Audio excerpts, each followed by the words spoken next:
मित्रांनो नमस्कार. आजचा व्हिडिओ आपण पाहणार आहोत.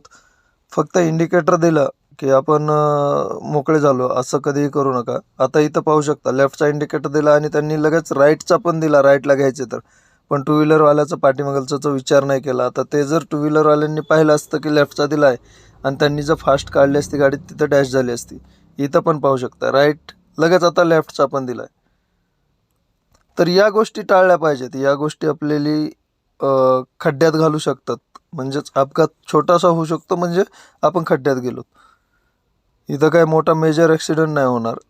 थोडे किरकोळ गाड्यांचं नुकसान होईल किंवा कोणाला थोडीशी इंजरी होईल, जे की स्पीड कमी असल्यामुळं.